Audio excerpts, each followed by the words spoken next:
Hello everyone, welcome back to online lecture series on heat transfer.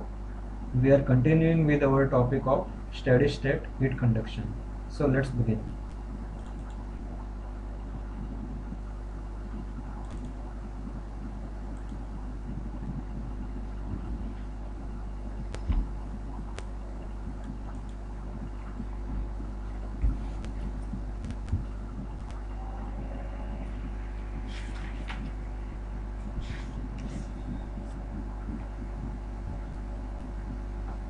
First of all, we will do a quick revision of what we have done in our previous lecture.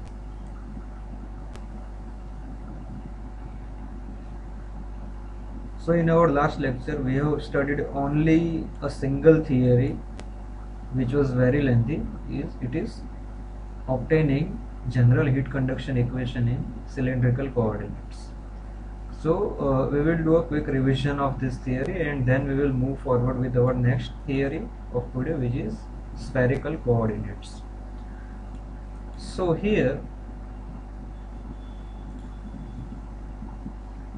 first of all, we define the three coordinates in the cylindrical system. Here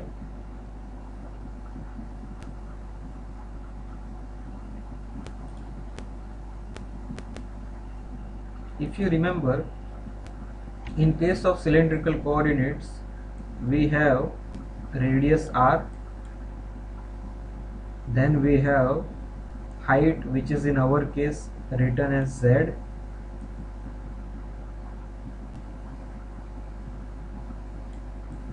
and angle phi. So these are three coordinates in case of cylindrical coordinates, and we cannot write down it as a phi. We require an arc which is r into phi, and here this is the elemental volume that we obtained. Here we took an example of cake and we cut out a piece of cake and then we analyzed it. So there are three directions of heat flow. This is radial, first one, which is from QR to QR plus dr. Then this is axial,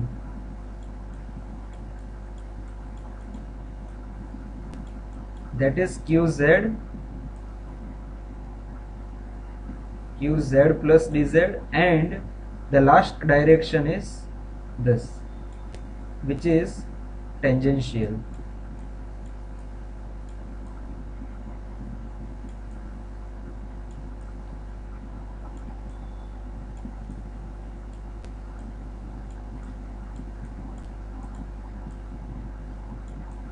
Which is q phi to q phi plus d phi.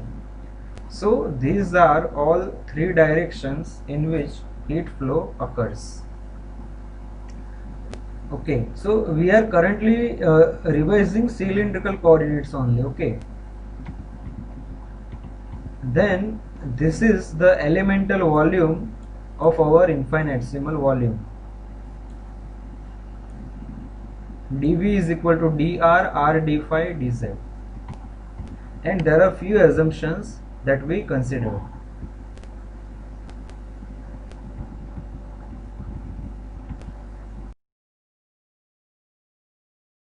Each direction one by one, that is, first will be radial direction, second will be tangential direction, and third will be axial direction.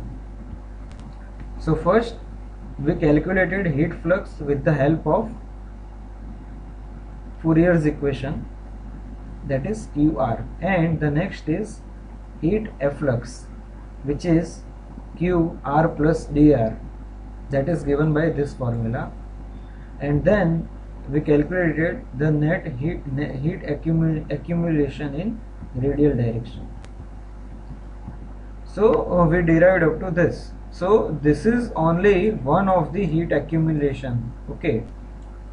Then we took the second direction, which is tangential direction.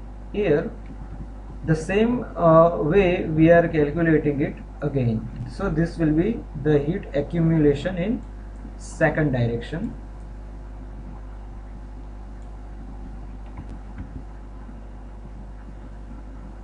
Then the third one is axial direction,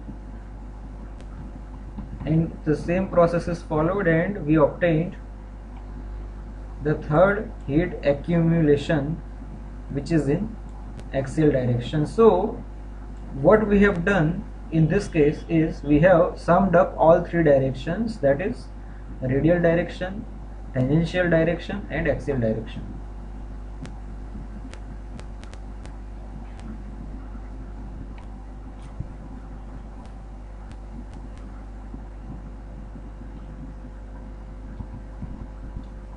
Then the next point is heat generated within the control volume, which is given by Qg dV d tau. Here Qg is the amount of heat generated per unit volume per unit time.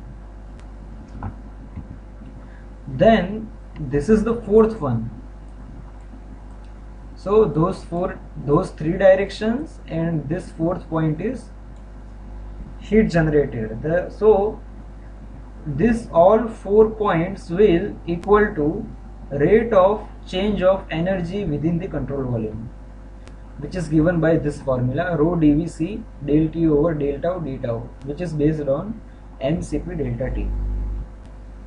From the energy balance, what we have done is these three. This is the summation of heat accumulation in three directions, namely radial, tangential, and axial. This part is heat generated, and this one is rate of change of thermal energy. Okay, so this is the energy balance, and on this simplification we arrived up to this formula. So this is the final equation for heat conduction equation in cylindrical coordinates. So why we have revised this entire theory slightly in detail is because that the next theory that we are going to study, spherical coordinates, is following the same way, the way we have derived it for the cylindrical coordinates. So now it will be comparatively easier for us to understand this spherical coordinates, which is our next in today's theory.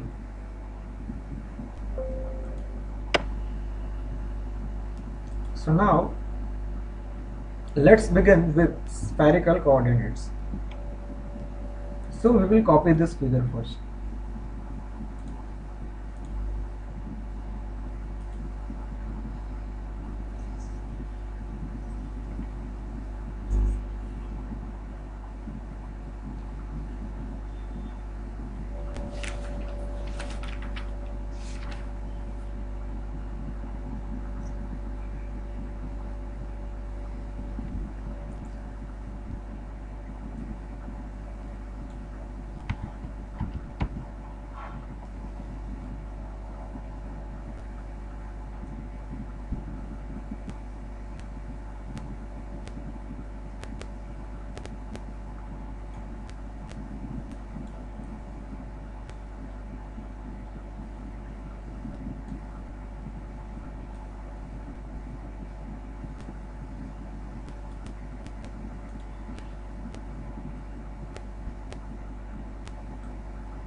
So we will try to understand this figure in detail.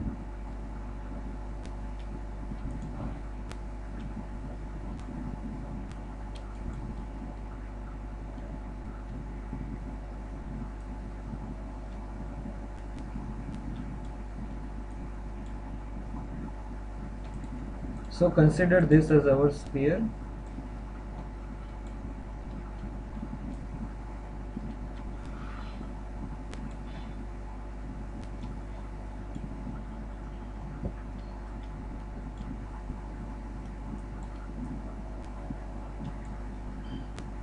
Okay.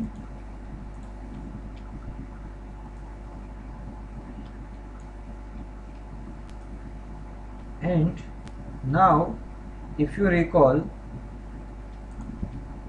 that if we need to define a sphere, then we simply say that once we define radius of sphere r, then we can define the entire sphere, because if you recall, the surface area for a sphere is 4 pi r square, that is the area, and the volume for a sphere is 4 by 3 pi r cube.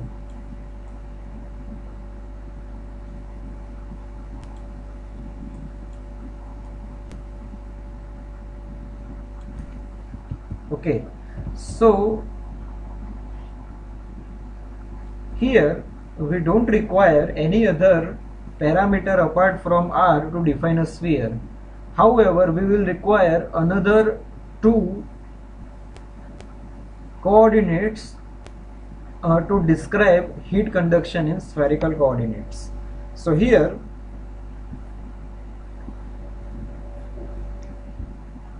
we will try to understand the remaining two parameters. So we can focus on this figure. Here,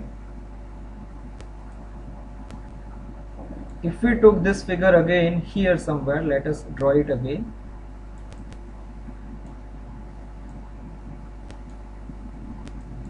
Y and Z. Suppose we are currently dealing only in 2 dimensions, and this is the vertical plane, and let us say this is some point, and this point is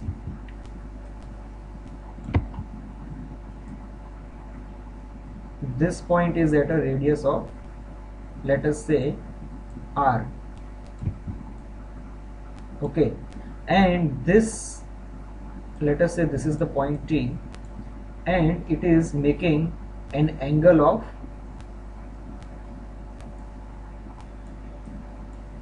theta. Okay, then we can draw an arc like this. So this will be our arc. So this will also remain r, and the value of this arc is given by r into theta. Now on what basis I have written this? Because we all are aware that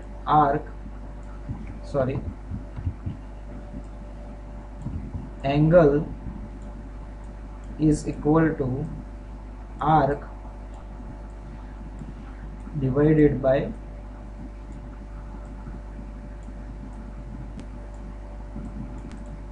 radius. Okay, so arc is equal to theta into radius. On that basis we have written this. So this is all about in a vertical plane. Now we will focus on the another part. So I hope everyone has understood that one of the components will be r into theta. Now the next is we need to, so here as we are looking for the remaining 2 dimensions, we have achieved theta. Now we will focus on the next dimension.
So here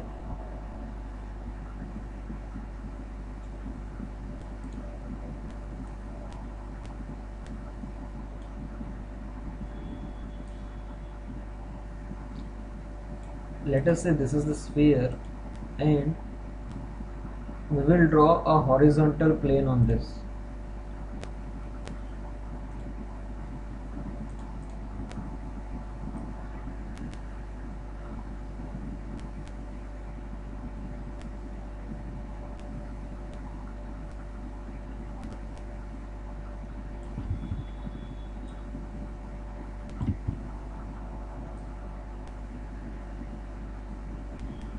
So let us assume that this is the horizontal plane which we have obtained out of this sphere. Now what is the meaning of this? Let us say that if we cut this sphere from between, then we will obtain this portion. Okay, now the thing that we did in this case is we were having one point here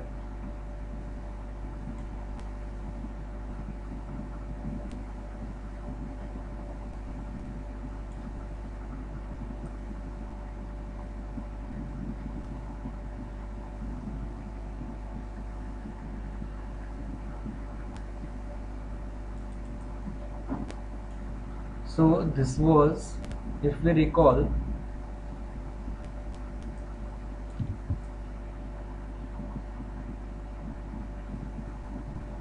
consider this to be a vertical line.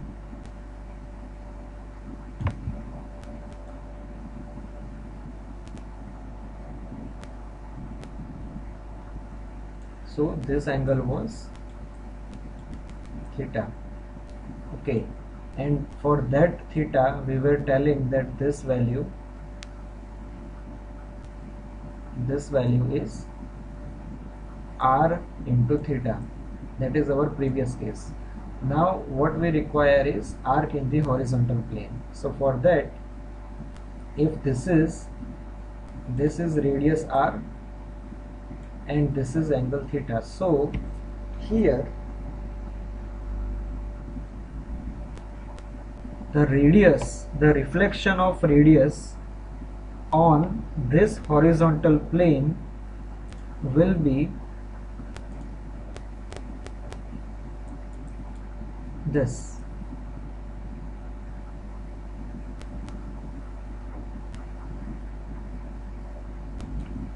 And if you see this in 2 dimensions,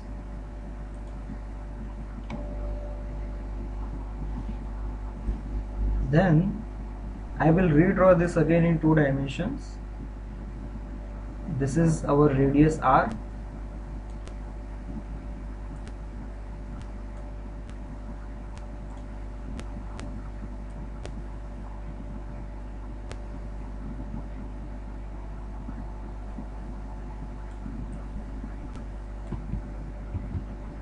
so if this angle is theta,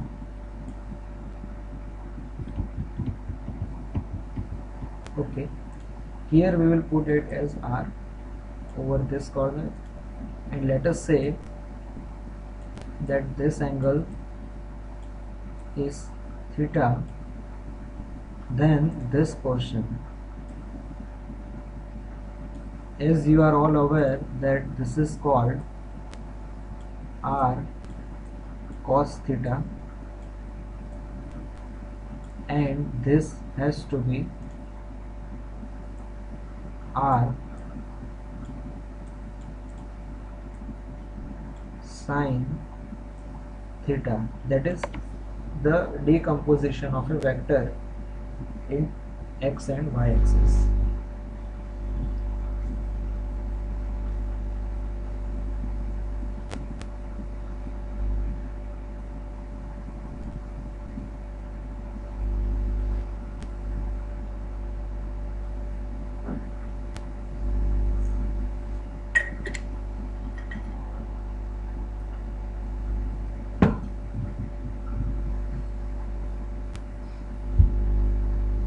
So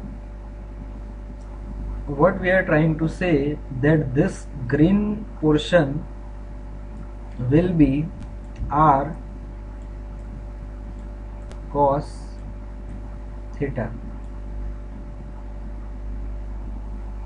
Okay, sorry, r sin theta.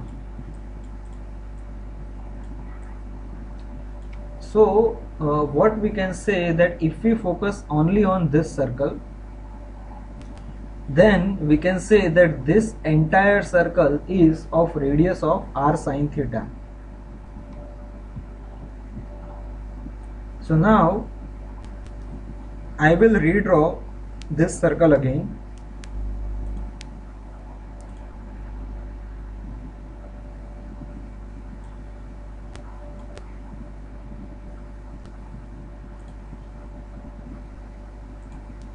Be careful here, I am only talking about this horizontal circle, that is this. Now we are focusing on this circle.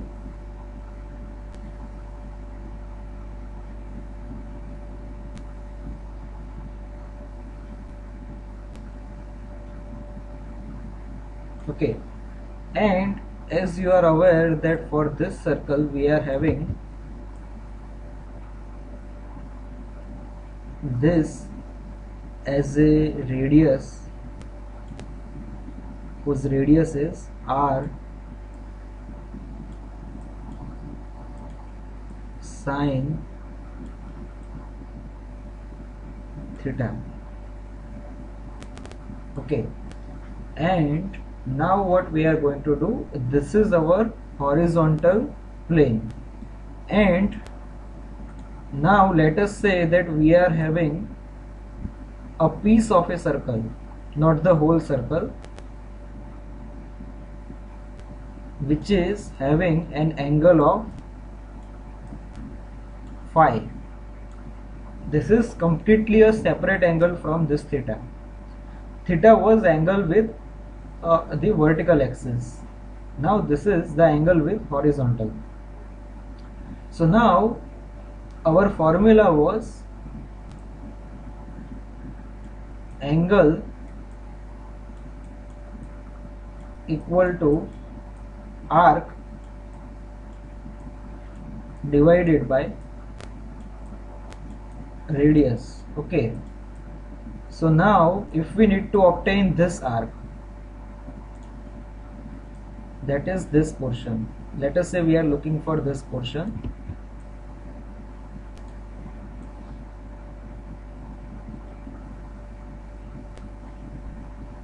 then this value will be the multiplication of radius. In our case radius is not r, here radius is sin theta, so angle into radius. So first I will put angle, which is phi, into r sin theta. So this will be our third dimension, and the parameter responsible for third dimension is phi.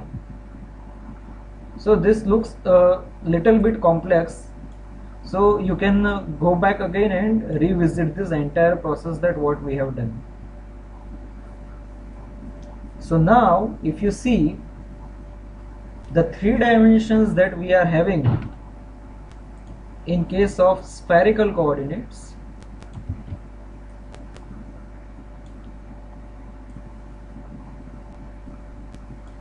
first is r,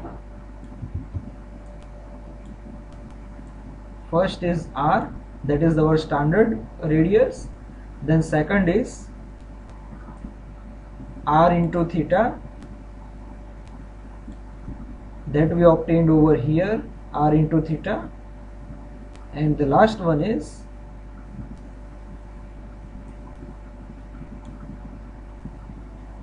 phi into r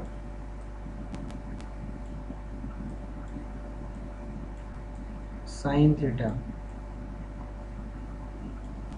Okay, so these are going to be our three dimensions of sphere on which we will be working. And in case of infinitesimal volume, what we are going to have, these are for full circle, full sphere. So in case of infinitesimal volume, we will have dr, r d theta, and the last one will be r sine theta, which is as it is this radius into angle d phi. So these three are going to be our three dimensions in case of a sphere. And one more thing here, that the total infinitesimal volume will be dV equal to dr cross r d theta cross r sine theta d phi. This is going to be our infinitesimal volume based on spherical coordinates.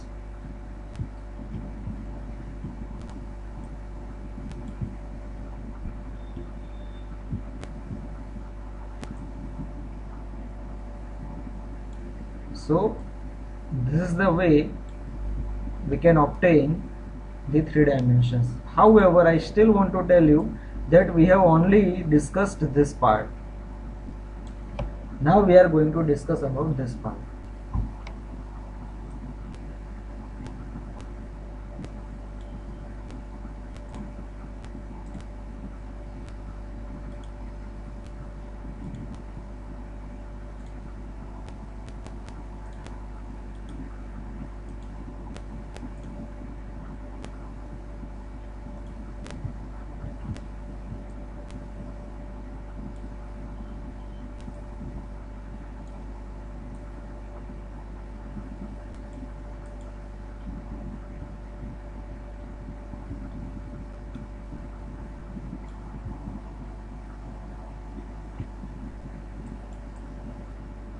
Now you should be able to understand that here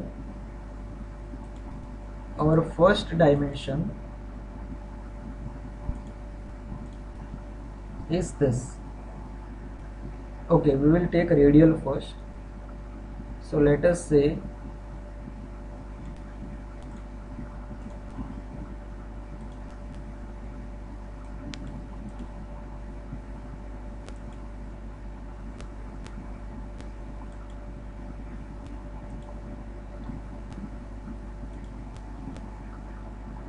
first we will take phi direction,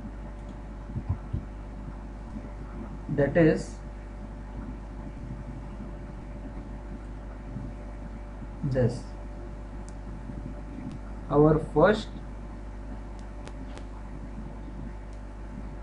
will be this.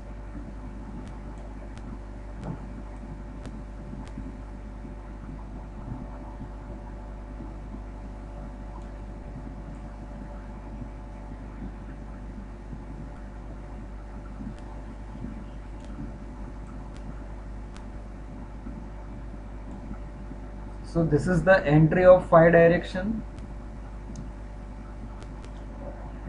and here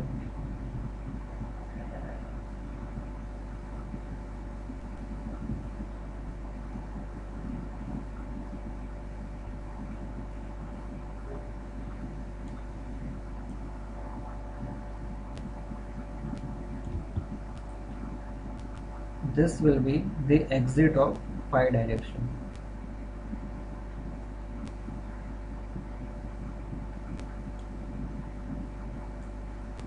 Okay, and the distance through which it is traveling, here it should be r sine theta. If there is a mistake, instead of t, here we will have r sine theta d phi. So it is traveling through a distance of r sine theta d phi. So this will be heat influx, that is through this phase, and this will be the heat efflux, that is this last phase. Okay, and it is traveling through r sine theta d phi. So now we will focus on this direction.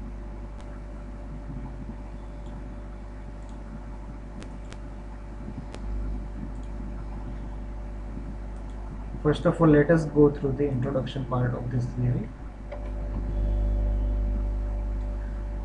So the general heat conduction equation can be set up by considering an infinitesimal spherical volume element. This is the volume of it. dV is equal to dr into r d theta into r sine theta d phi. And then we will write down the energy balance equation in r, theta and phi directions. There are few assumptions that we need to consider in this theory. First is thermal conductivity K, density rho and specific heat C for the material do not vary with position. That is, it is for the homogeneous and isotropic material.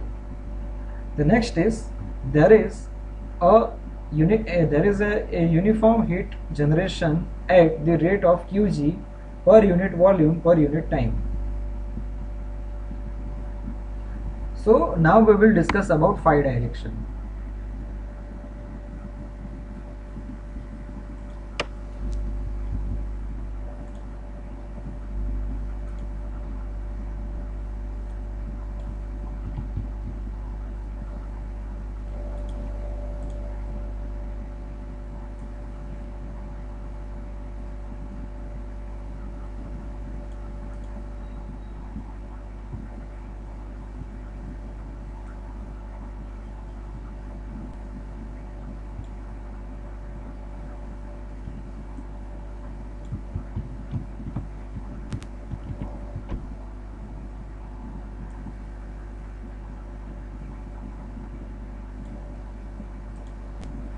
Okay. So here first we will focus on this part, this,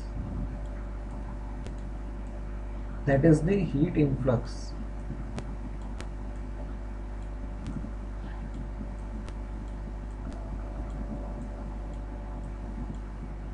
Here heat flow through r theta plane, that is phi direction, is given by Fourier's equation. Now Fourier's equation, you need to recall that it is simply Ka dt by dx. So that is the standard equation for Fourier's equation. Now here if you see, instead of area we have r d theta, that is here, and here we are having dr.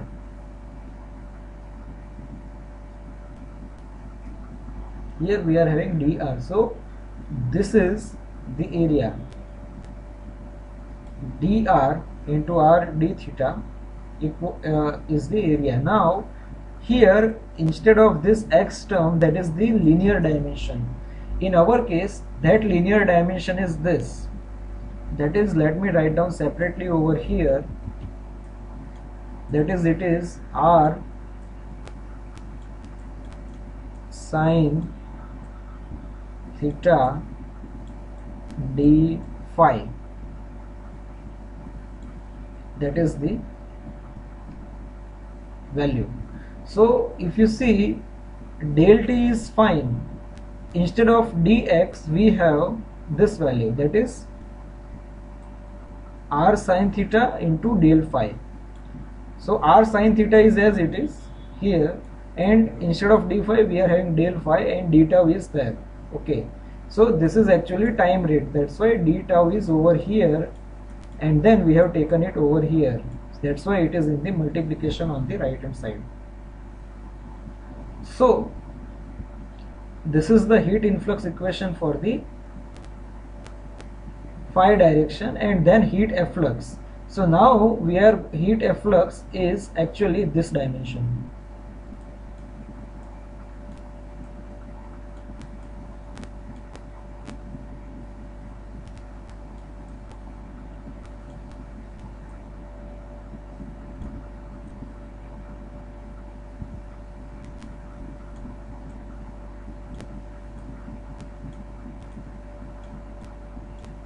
Okay, so now we are going to write down equation for this direction, that is heat, this phase, that is heat efflux, and it is given by the previous value, that is heat influx q phi, into the change in the q phi with respect to this distance, that is r sin theta del phi, and we write down here r sin theta d phi.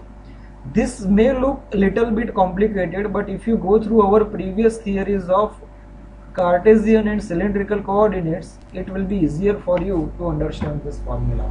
Okay, so q phi is the previous value plus the change in q phi with respect to r sin theta del phi. Okay, now the next part is heat stored in the element due to the flow of heat in phi direction, that is heat influx minus heat efflux, that is q phi minus q phi plus d phi. So we will be left over with this formula, that is minus del divided by r sin theta del phi q phi into r sin theta del phi. If you simultaneously write down with this video, and if you take a difference of q phi and q phi plus d phi, you will end up with this equation. Okay, so it's not a big deal. Now the next part is here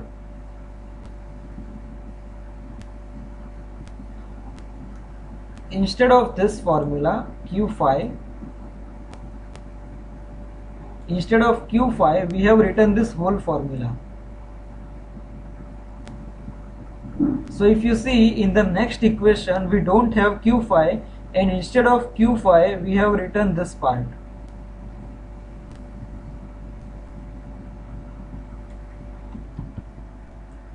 Instead of q phi we have put this whole value. Okay.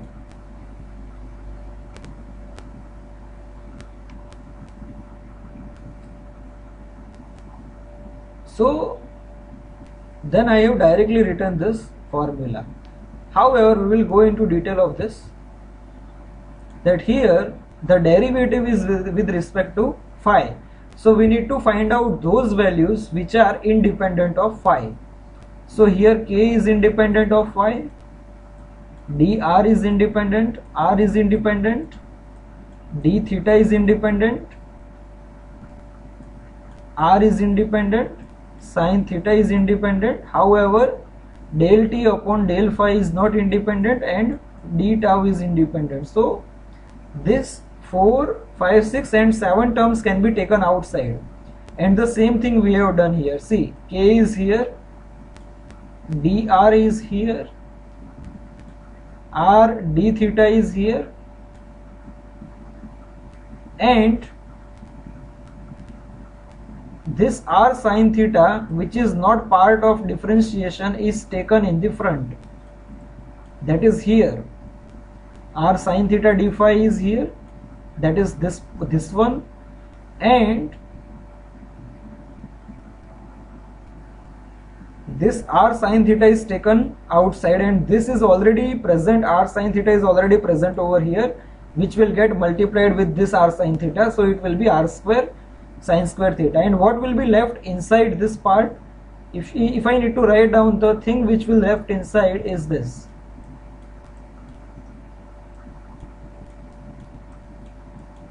Del t over del phi. That's why instead of this we have written this part, del 2t del phi square and d tau. D tau is as it is. So further, instead of this part we can write down dv. Okay, so this may look slightly complicated, but I will suggest you to go backward in this video and see this again. It is simple mathematics.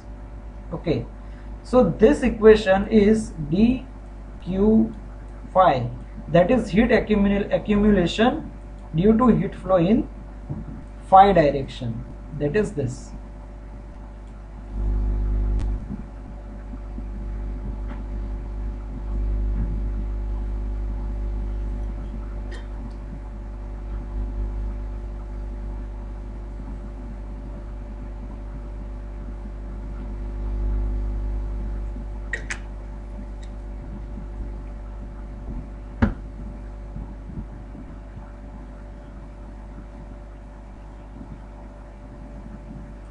So we have completed one direction. Now we will see the second direction, which is theta direction. We will again copy this figure.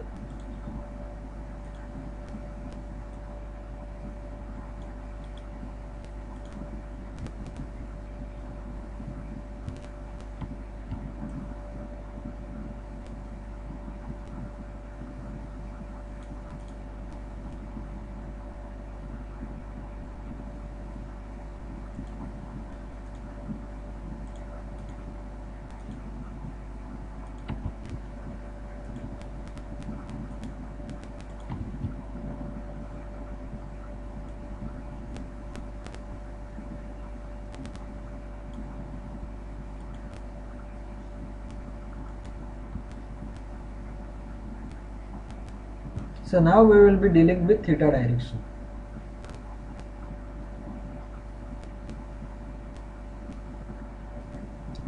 So we will be focusing on which plane, that we will see.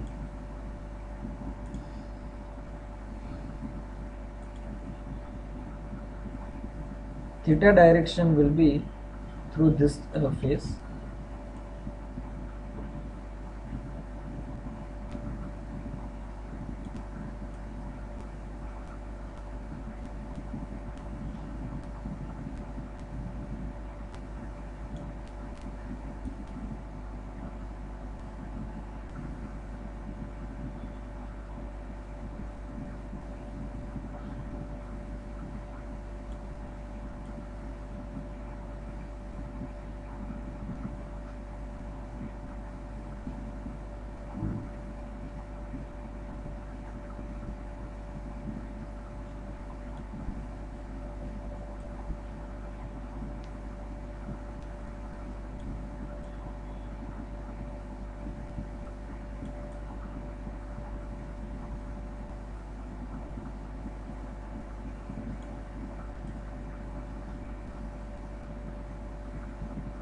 So these are going to be the two directions of heat influx and heat efflux.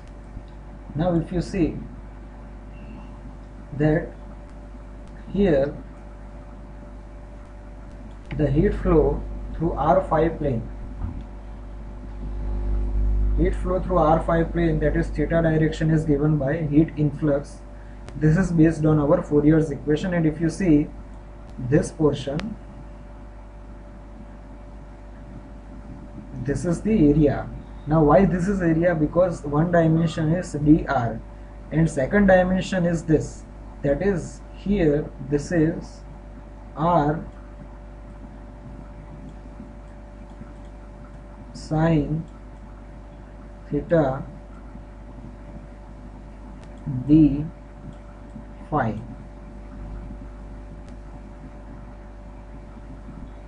Okay, so when you multiply these two, that is dr is here and r sine theta d phi, that is here, then you will get the total area.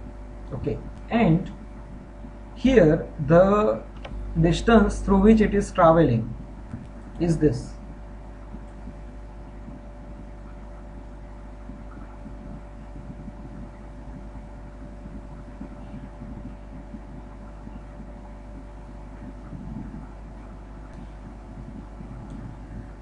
R d theta. Okay, that's why the derivative term is del t over r del theta and d tau is as it is. So the heat efflux, that is exiting phase, is this. Exiting phase is this. So q theta plus d theta is equal to q theta plus del over r del theta q theta r d theta. Okay, so now here the heat efflux, the heat influx phase is this.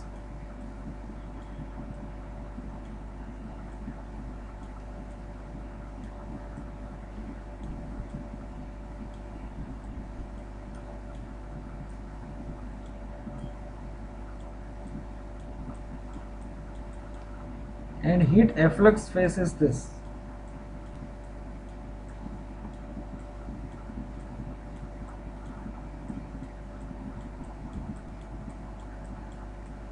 Okay, so we are going to discuss about this.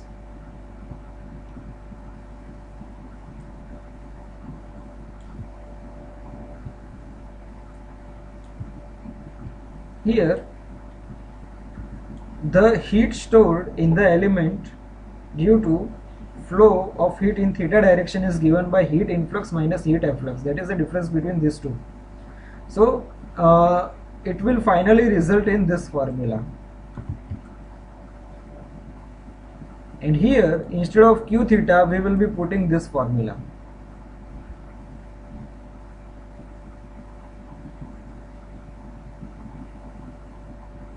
Okay.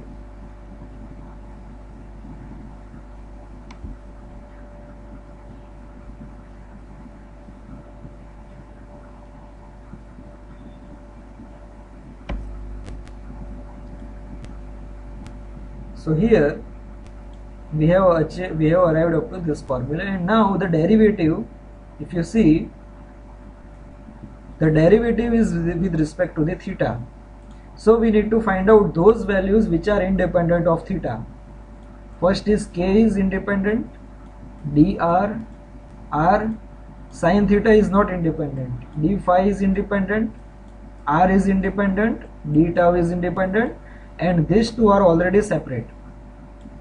Okay, so we can take them outside.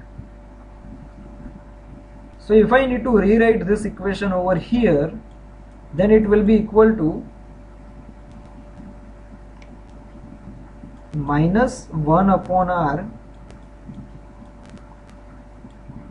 multiplied by minus k multiplied by dr. I am taking those values which are independent currently, r d phi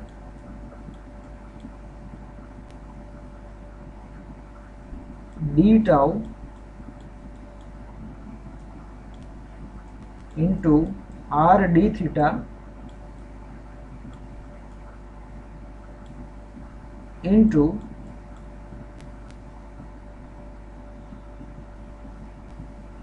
one upon r into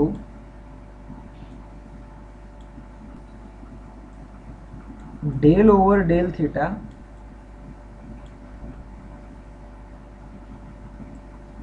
into sin theta into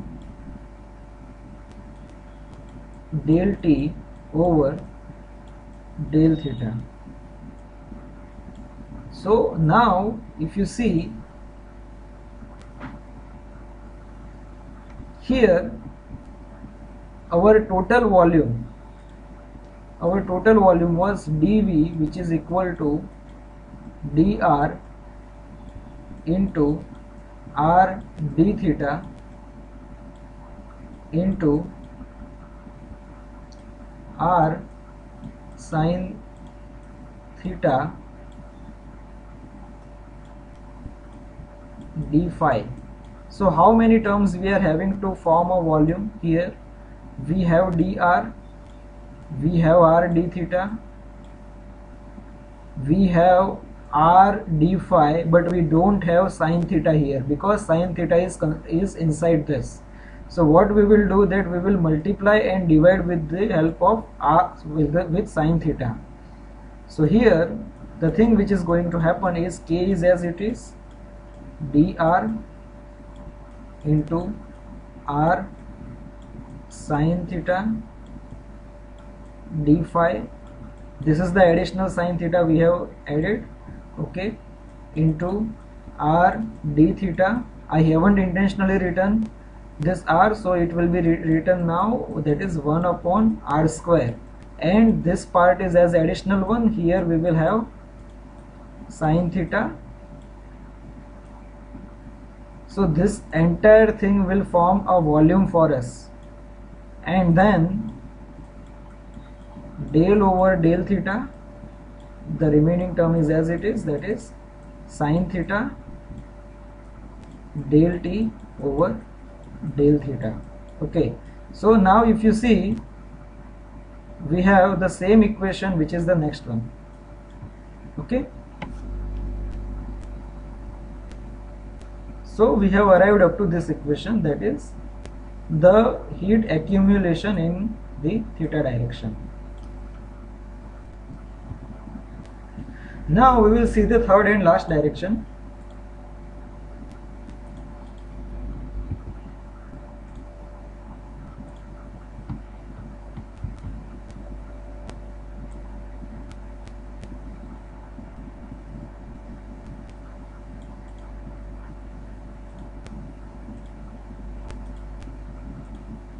That is R direction, radial direction.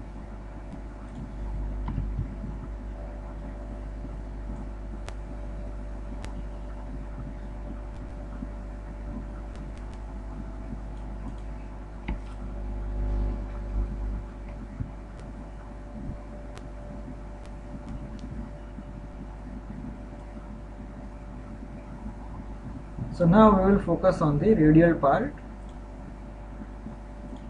The first phase, which is of heat influx,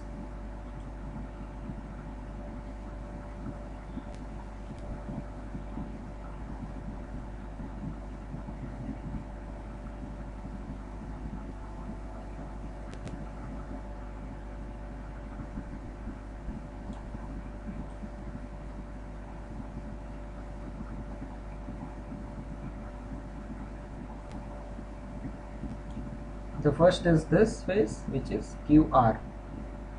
So if you see, the heat influx which is given here is minus K. Instead of area, we are writing down R d theta, that is first phase, and second is R sin theta d phi. Then the next phase, which is of heat efflux,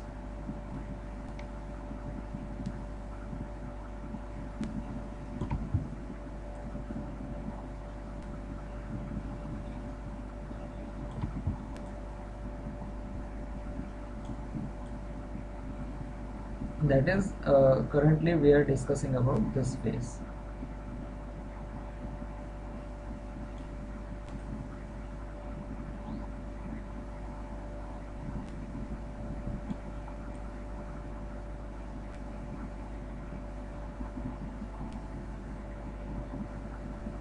Okay, so now the remaining things are quite clear here. Okay, heat influx and heat efflux.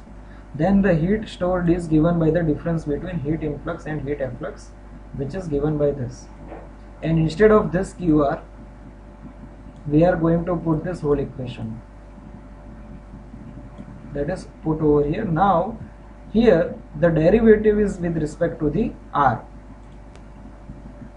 So the things which are a constant with respect to R is K, d theta, sin theta, d phi, and d tau. Already dr is outside the equation, so we can take all of them outside. And here,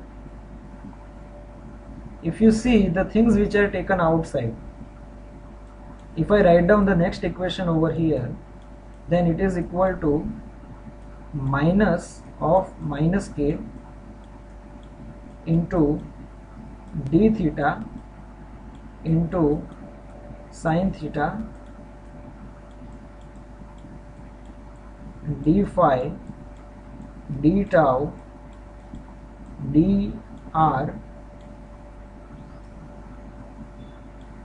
and del over del r.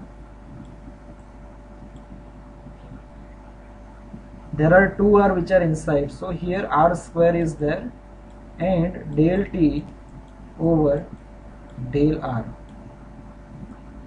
Okay, so now if you recall, we require volume to be like this: dV is equal to dr into r sin theta d phi into r d theta.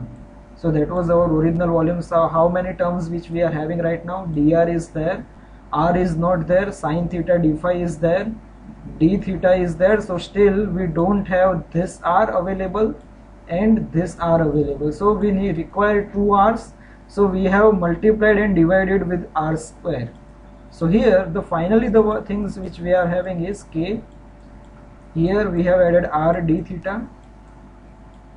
Then instead of sine theta d phi we have r sine theta d phi. We can keep dr first, d tau. So as we have added two r's, we can divide it with 1 upon r square. And then del upon del r, r square del t over del r. So for that reason we are having 1 upon r square here, and if you see, this formula is same as this. You can pause this video and go through this again. So we will be getting this final equation like this.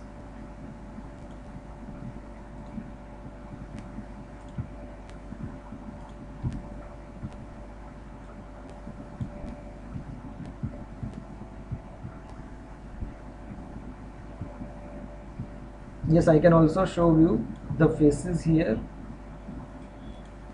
The first heat influx phase was this.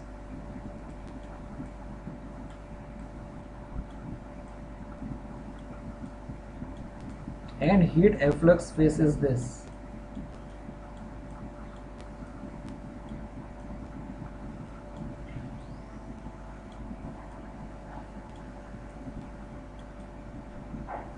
Okay, so these are two phases. So we have gone through all three directions in very detail. Okay, now we will go back again in our slides. So we have achieved all three directions.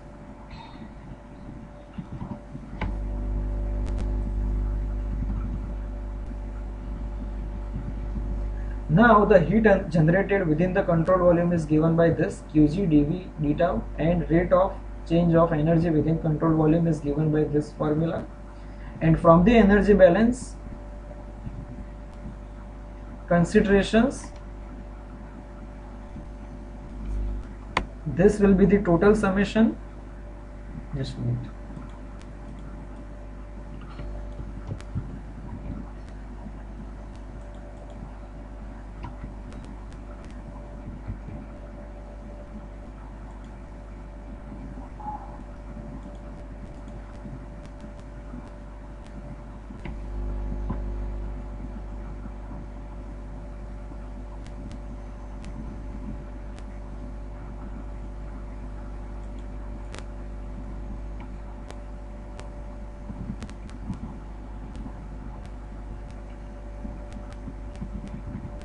From the energy balance, this will be the summation of three directions plus heat generated is equal to rate of change of energy, and then we will divide the entire equation with k dV d tau. Then we will obtain this formula, and which is the general heat conduction equation. In here it should be spherical.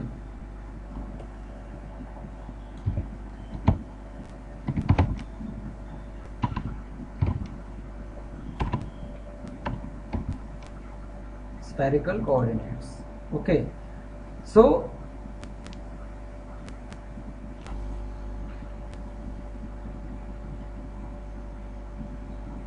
this is the end of this theory as well as end of this lecture. I hope you enjoyed this video. Thank you.